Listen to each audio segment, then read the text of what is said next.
E agora nós vamos aprender como fazer um ensaio de rotor travado no motor de indução trifásico, certo? Então, os objetivos desse ensaio, quais são, né? Quais são os objetivos, né?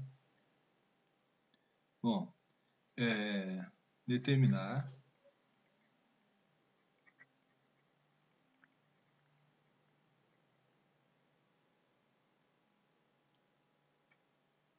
as perdas no cobre, certo?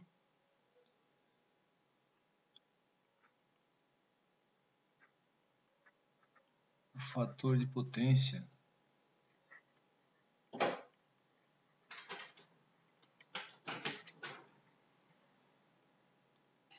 em curto-circuito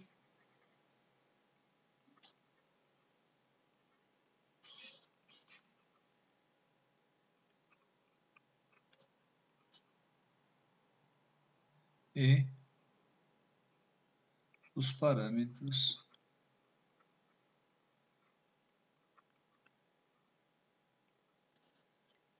R1,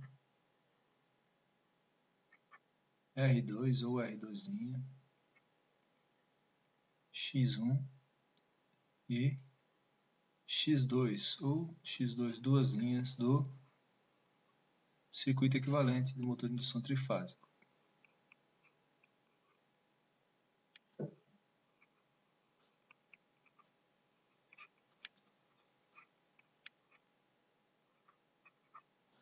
Do motor de indução trifásico, né?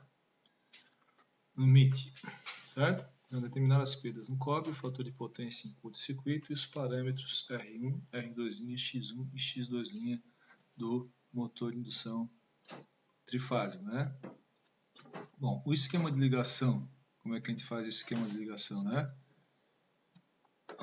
A gente vai usar, pessoal, para fazer o esquema de ligação do motor, o método, para poder medir a potência, o método dos 2 watímetros. Então, o esquema seria assim, ó.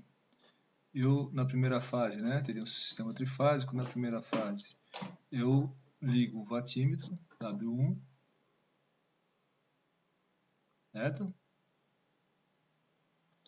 E levo para o motor. Vamos desenhar um motor aqui, ó.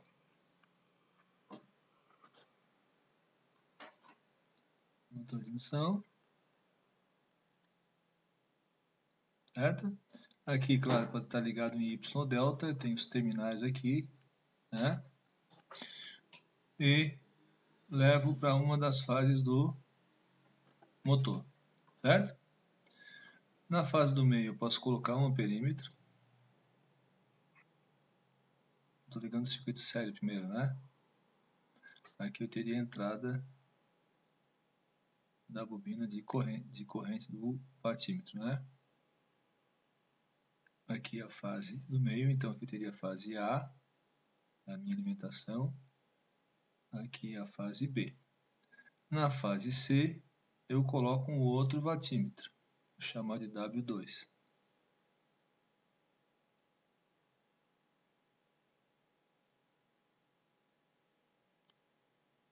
E levo para o motor, certo? Bom, agora eu tenho que medir a tensão nos terminais da máquina, então eu coloco aqui um voltímetro, medindo tensão de linha. E eu vou ter que ligar a bobina de tensão dos watímetros. Então eu faço uma ponte da entrada da bobina de corrente para a entrada da bobina de tensão, como a gente já estudou, né? No caso do transformador. Ligo na fase do meio. Depois uma ponte da entrada da bobina de corrente para a entrada da bobina de tensão do watímetro, né? E ligo também na fase do meio. Então, somando as duas potências, eu tenho a potência total trifásica, né, pessoal? O voltímetro está em tensão de linha e o amperímetro corrente de linha. Eu poderia colocar aqui 3 amperímetros e vai ser a média, né? Tá? para ter uma precisão um pouco maior. Mas com a máquina equilibrada, essa diferença nas correntes deve ser pequena, né, pessoal? Então a gente vai usar só um amperímetro. Uma outra coisa que é importante a gente frisar aqui é que a gente está estudando agora um ensaio de rotor travado, certo? Então eu devo travar o eixo do rotor, né? Eu devo colocar algum obstáculo aqui.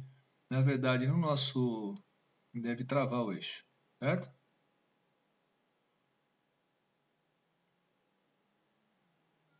Né? Então o rotor fica travado. No nosso caso, a gente tem lá um freio de Foucault e ele tem uma travinha, né? Então a gente consegue travar o eixo da máquina. Aí vocês devem se perguntar, né? Bom,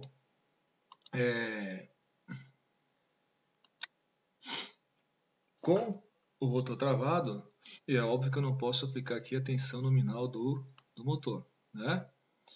Não posso aplicar a tensão nominal do motor. Vou ter que aplicar uma tensão reduzida, certo, pessoal? Então, como que se faz esse ensaio? Eu vou escrever logo aqui embaixo agora, tá? A gente aplica uma tensão reduzida, né, de forma a circular a corrente nominal de linha no estator, né? Mede a potência ativa total e a tensão de linha. Esse é o procedimento padrão, né? A gente depois vai diminuir um pouco a corrente, vai colocar a corrente um pouco abaixo da nominal, com algumas medidas, para ver como se comportam as perdas no cobre nesse caso. Porque o que os watímetros vão medir aqui, assim como no ensaio de curto-circuito do transformador, são as perdas no cobre, mas no caso do motor de indução trifásico, certo? Então o procedimento eu vou escrever aqui, tá? Então, pessoal, o procedimento, né? Bom,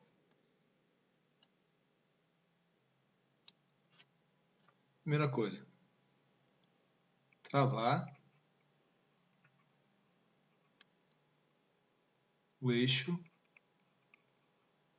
do motor.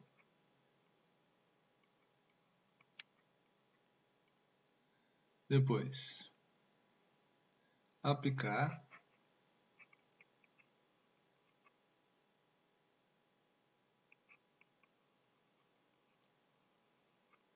tensão reduzida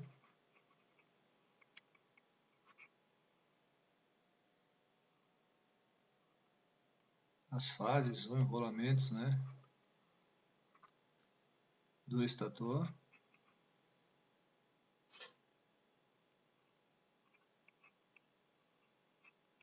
Então, aplicar tensão reduzida às fases do estator de forma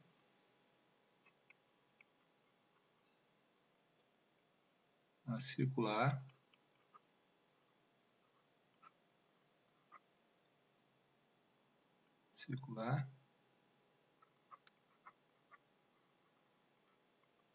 corrente nominal, né? E finalmente, claro, a tensão aqui é de linha, né, pessoal? E a corrente também é de linha, né? O voltímetro e o amperímetro estão na linha da máquina, certo? Então, aplicar tensão reduzida às fases do estator de forma a circular corrente nominal. Então, a gente fica observando a medida no amperímetro até circular a corrente nominal e para de levar a tensão na fonte, né? Tem que usar uma fonte variável daí, né? Claro, para não queimar o motor, certo? E medir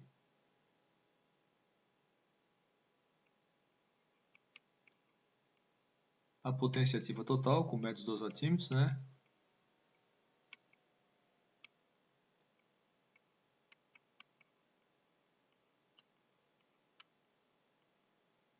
A medir a potência ativa total, a tensão de linha e a corrente nominal, né? Que ela vai ser nominal de linha. Nota, pessoal, que nessa situação o motor ele não tem ventilação. Lembra que a gente falou do ventilador? Que é para baixar a temperatura e estabilizar? Então, a corrente nominal do motor, na placa do motor, está supondo que o motor está funcionando com velocidade nominal, ou seja, o ventilador está ligado e refrigerando o motor. Então, nesse caso aqui, a gente tem que tomar cuidado para não ficar muito tempo com o motor nessa situação, porque ele não vai ter refrigeração. Então, a tendência é a elevação da temperatura da máquina, certo? Bom, no ensaio prático, né, pessoal, nós vamos fazer essa ligação, certo? E vamos preencher as tabelinhas, né? Eu vou mostrar aqui para vocês a tabela que a gente vai ter que preencher. O primeiro item aqui é a tensão de linha, a corrente de linha nominal, né? E aqui eu falo o primeiro item, a corrente nominal, né? E a potência num watímetro e a potência no outro watímetro. A soma das duas potências, uma pode dar positiva e outra negativa eventualmente, vai ser o que a gente chama de PCC, que são as perdas no cobre, ou perdas em curto-circuito, ou perda Joule, certo? Essa primeira medida com corrente nominal, né, uma corrente no estator nominal, é que interessa para a gente para calcular os parâmetros. No entanto, a gente vai depois fazer algumas outras medidas com correntes menores para verificar como que as perdas no cobre variam com a corrente, certo? Mas para o cálculo dos parâmetros nós usamos só essa primeira linha, tá? Bom, vamos mostrar agora, eu vou mostrar o cálculo dos parâmetros para vocês, como é que se calcula os parâmetros a partir das medidas, né? Mas antes disso, vamos fazer a ligação, né? Vamos supor que tivesse na prática tivesse que fazer essa ligação, né? Então eu tenho a fotografia aqui dos instrumentos e vamos tentar fazer a ligação da máquina, né? Aqui, certo? Então eu tenho aqui, ó, uma fonte, uma rede trifásica, varia de 0 a 380, eu vou ter que colocar uma tensão reduzida aqui, né? Nosso varivolt, né, pessoal? E vou ter que ligar os dois watímetros, o amperímetro e o voltímetro, tá vendo? Aqui eu não vou me preocupar muito com a escala, mas no caso do ensaio em curto-circuito, eu vou colocar uma tensão reduzida. O nosso motor lá do laboratório dá em torno dos 60, 70 volts. Então eu posso usar aqui a escala de 120, como inclusive está setado nesse instrumento aqui, tá? A corrente do nosso motor lá é 2,5, então eu usaria aqui a de 5 amperes, que é a corrente nominal, tá? Mas aqui eu não estou me importando muito com as escalas, né? Eu estou me importando só em fazer a ligação, certo? Então eu vou diminuir aqui um pouco o zoom, para a gente fazer a ligação. Vou pegar aqui uma caneta, vamos fazer como a gente faz na prática, fazer vermelho o circuito série, preto o circuito paralelo, certo? Então, vamos fazer aqui, ó. Primeiro o circuito série, né? Vamos supor que isso aqui fosse a fase A, né? Sai da fase A, vai para a entrada da bobina de corrente do watímetro, da saída da bobina de corrente do watímetro, vai para o motor, certo? Aqui, claro, teria os terminais do motor ligados em Y ou delta conforme a tensão nominal do motor, né, pessoal? Na fase B da minha fonte, que teria a fase B, teria que passar no amperímetro. Aqui eu acabei usando um símbolo do amperímetro, não um instrumento, né? Uma foto do instrumento.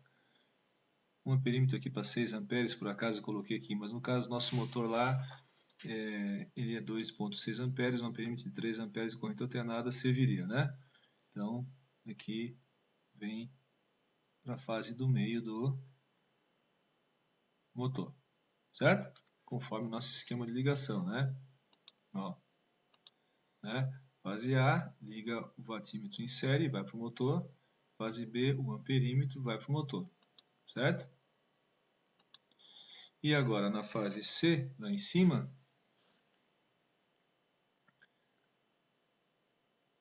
eu saio vou para a entrada de bobina de corrente do vatímetro.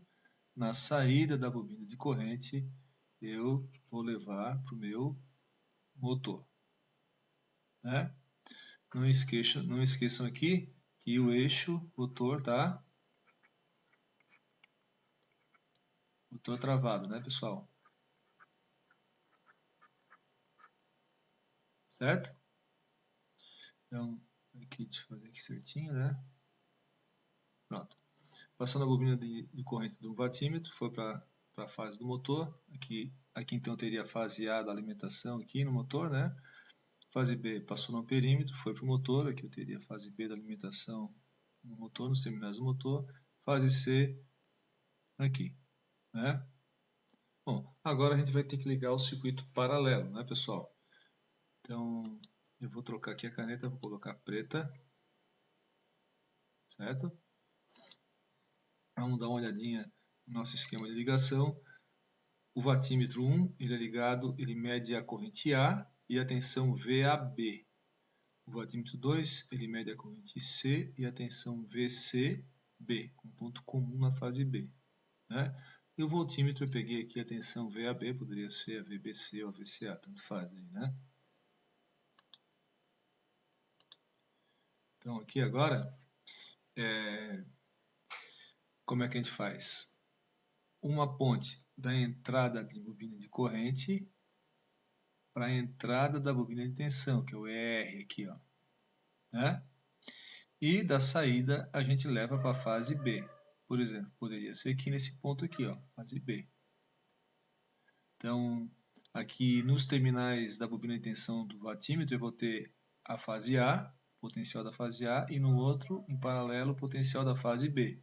Então ele vai estar medindo a corrente A, passando aqui no circuito sério em vermelho, e a tensão VAB, né? O primeiro vatímetro.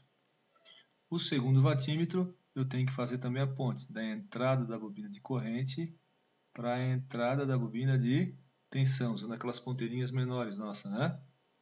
E a saída vai ter que ir para a fase B também, nesse mesmo ponto aqui, né? Então, eu vou trazer por aqui assim, ó, né? E ligo aqui. Tá ligado? Esse vatímetro, aqui eu tenho o potencial C da fase C e aqui o potencial da fase B. Então, ele está medindo a tensão VCB, um ponto comum no meio, né?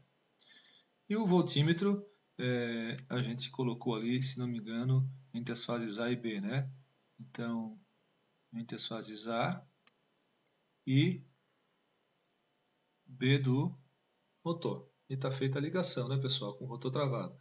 Tem que aplicar uma tensão reduzida, aumentando aos pouquinhos, até circular a corrente nominal. No nosso caso, o motor que está na bancada lá, ele é um motor de 2,6 amperes de corrente nominal, certo?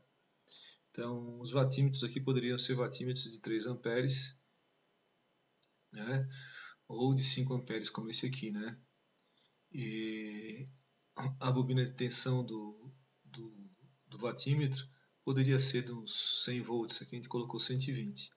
Aqui o voltímetro eu coloquei 150 também, né? Porque a tensão é reduzida, não é a tensão nominal do motor. O nosso motor lá tem 380, né?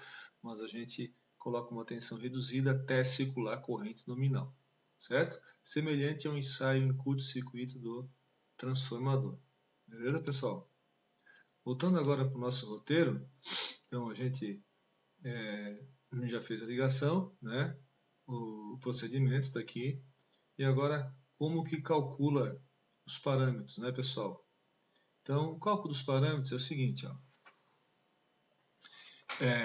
Imagine, vamos desenhar aqui agora o circuito equivalente do motor, tá, pessoal?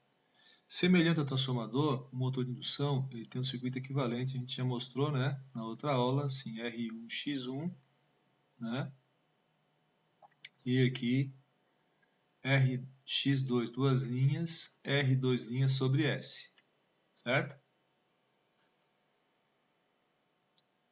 Lembra que aqui é curto. Aqui eu vou aplicar uma tensão reduzida por fase, em cada fase do estator, né? Aqui, por definição, o circuito equivalente, pessoal, é por fase. Então a tensão, tem que tomar cuidado aqui. A tensão que a gente mediu no ensaio é a tensão de linha. No caso do nosso motor lá, ele está ligado em delta, então vai ser igual, mas se tivesse ligado em y, teria que dividir por raiz de 3, certo? Desculpe, aqui não é tensão nominal. Aqui vou chamar de V1 CC, em curto-circuito, que é uma tensão reduzida. No caso aqui vai ser uma tensão bem menor, em 60 e poucos volts, no nosso caso, tá? Não aplica o 380 nominal, certo? Aqui eu tenho o R1, que é a resistência em cada fase do estator. Aqui a reatância de dispersão do estator, o X1. Aqui a reatância de dispersão do rotor referida para o estator. Eu chamo de X2 duas linhas, né? Mas normalmente o pessoal omite as duas linhas, porque o próprio circuito equivalente já mostra que foi referido para o estator e para a frequência do estator, certo? E aqui, pessoal, eu tenho vou desenhar aqui embaixo, ó, R2', que é a resistência do rotor referida para o estator, dividido por S, certo? Acontece que, como o rotor está travado, a velocidade do rotor é zero, né? Não está girando. Então, o escorregamento é N1, que é a velocidade do campo girante. O nosso motor do laboratório é de 4 polos, então dava 1.800 RPM, certo, pessoal? Dá 3.600. 3.600 a gente viu nas outras aulas, era uma máquina de 2 polos, né? Uma máquina de 4 polos, ela vai girar com 1.800 RPM. Só que N1 menos N2 sobre N1, né? Só que o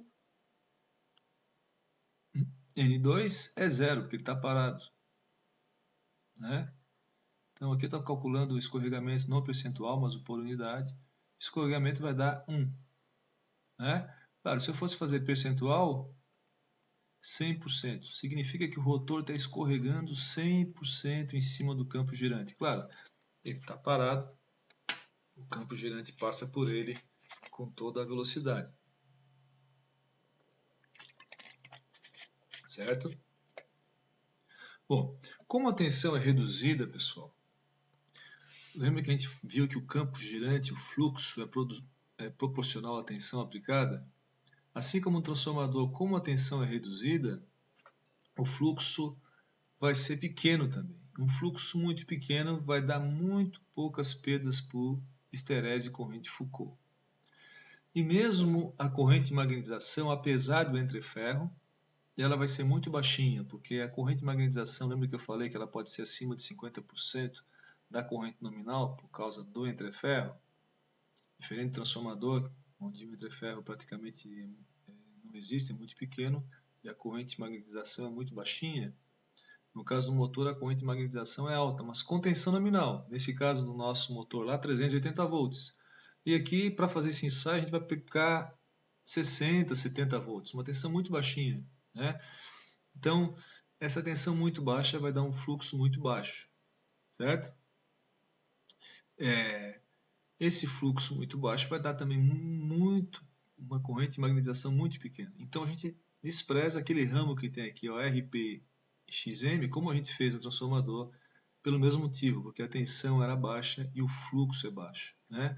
E tanto a corrente de magnetização, se o fluxo for baixo, vai ser muito baixinha, e a corrente de perdas, né, devido a esterese e corrente de Foucault, também vai ser muito baixa, certo? E esse resistor aqui, R2' sobre S, como S é igual a 1, ó, S igual a 1, né, pessoal? Então, isso aqui fica simplesmente igual a R2', né? Por quê? Porque o S, eu vou botar aqui, ó, vermelhinho,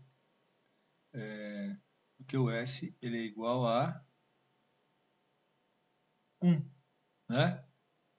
Vou pegar o preto de novo aqui. Certo? Bom, como é que a gente calcula então os parâmetros? Note, a gente tem a corrente, foi medida, tá? Tem que tomar cuidado com essa corrente aqui no circuito equivalente, é a corrente de fase, então vou chamar de I1 nominal, certo? E lá na medida foi corrente de linha e tensão de linha, né, pessoal? E a gente mediu a potência total também, certo? Então, como é que a gente calcula os parâmetros? Primeiro a gente faz o seguinte, uma maneira de calcular é assim, ó, a gente calcula, vou tirar o cursor daqui, né, pessoal? A gente calcula o fator de potência. Então, cosseno de φCc ele é igual a potência que a gente mediu com os dois watímetros, somando a potência dos dois watímetros, certo? Do W1 e do W2, a gente vai ter a potência total nas três fases, né? E divide aqui pela potência aparente. Quanto é que dá a potência aparente? Raiz de 3 V de linha, né? Ou 3 vezes I de fase. Para ficar já com os dados certos do circuito equivalente, que o circuito equivalente é sempre por fase, então eu vou usar 3 V de fase, tá, pessoal? 3 vezes a tensão de fase vezes a corrente de fase. Então a tensão é de fase, a corrente é de fase e a potência é total, certo? Bom, agora o que a gente faz? Se eu pegar, vou chamar de Z equivalente aqui, tá? Em curto-circuito. Se eu pegar a tensão de fase medida com o voltímetro e daí adaptada para a fase conforme a ligação, né? E dividir pela corrente I1 nominal, eu vou ter o módulo da impedância equivalente vista, né, pela fonte, né? A tensão dividida pela corrente. Bom, agora eu posso fazer o seguinte, pessoal, eu posso adicionar o ângulo aqui, ó. Fazer um fasorzinho aqui, Z equivalente. Ele tem esse módulo. E qual o ângulo? O ângulo é φCc.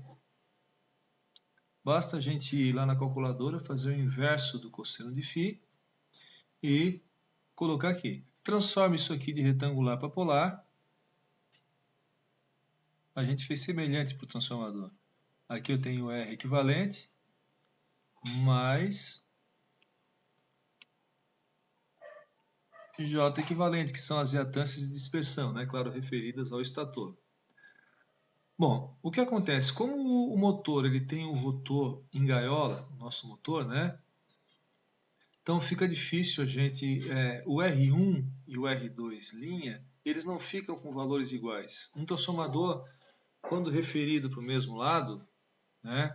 O R2 linha fica muito parecido com o R1 e o X2 duas linhas, ou X2 linha, no caso do transformador, muito parecido com o X1, né, as reatâncias, pelo próprio projeto do transformador.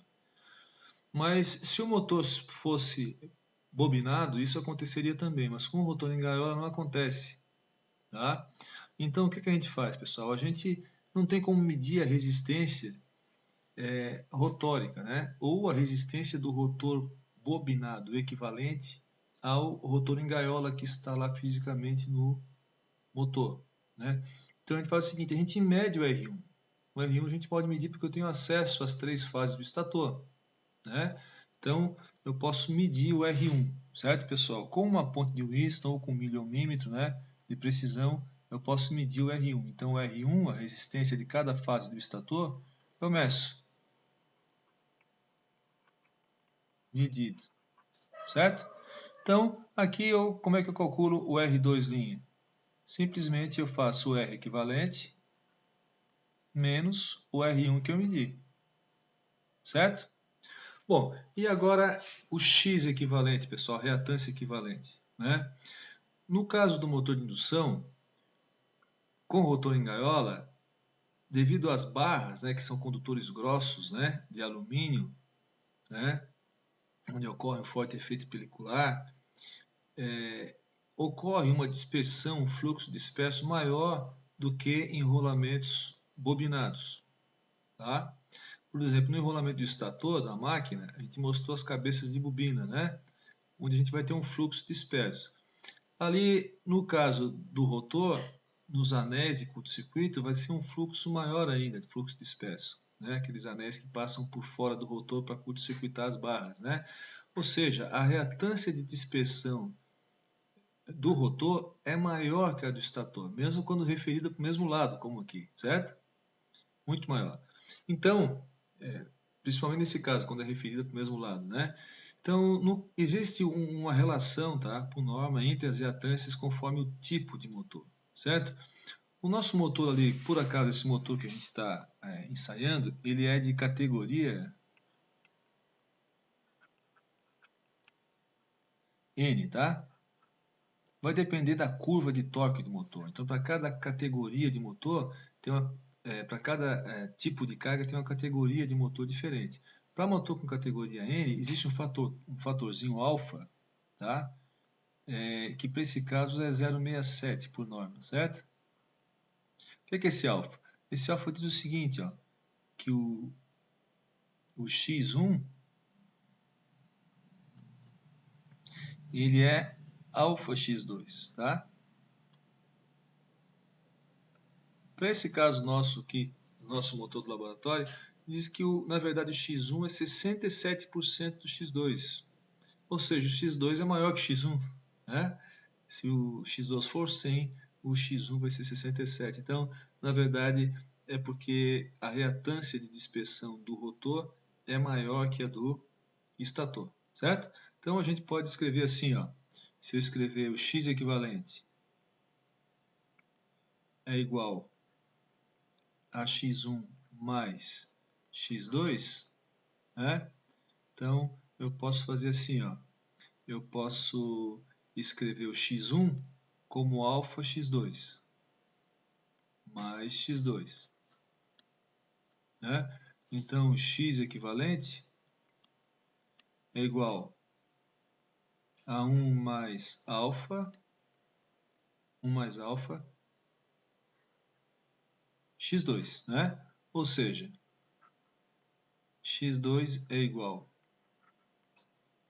ao X equivalente dividido por 1 mais alfa, né? E quanto é que é o X1? X1 está aqui em cima, né? X1 é alfa X2, né? Então, eu pego o X equivalente, se for o alfa 1, 0,67, divido por 1,67, tenho X2. Aí pego o X2, multiplico por 0,67 e acho o X1. Imagine que as duas fossem iguais, que o alfa fosse igual a 1, né? Então, ia ficar X equivalente dividido por 2, daria o X2, né? E aqui, X1 igual a X2. Na verdade, aqui, né, a gente pode usar só 2, mas como eu usei duas linhas aqui, é melhor colocar as duas linhas, né, pessoal?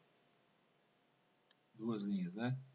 E às vezes o pessoal acaba tirando as duas linhas, porque o próprio circuito equivalente já mostra que essa reatância foi referida para o estator e para a frequência do estator. Então, com o ensaio de rotor travado, eu consigo determinar o fator de potência, né? As perdas no cobre, por quê? Porque nessa situação a máquina não tem carga no eixo, está parada, a velocidade é zero. O campo girante é muito baixinho, não tem perdas por esterese e corrente Foucault. Então, o que o vatímetro está lendo são as perdas no cobre no estator e as perdas no cobre no rotor, né? Então, esse ensaio a gente mede as perdas no cobre, né? O fator de potência em curto-circuito, né? Os parâmetros R1, X1, R2 e X2, né? Certo? O fator de potência em curto-circuito e os parâmetros R1, R2', X1 e X2, duas linhas. Ok, pessoal? Na próxima aula nós vamos fazer um exemplo, né? Vamos colocar medidas aqui do ensaio de uma máquina que a gente tem no laboratório e nós vamos calcular os parâmetros do motor. Tá bom, pessoal? Obrigado.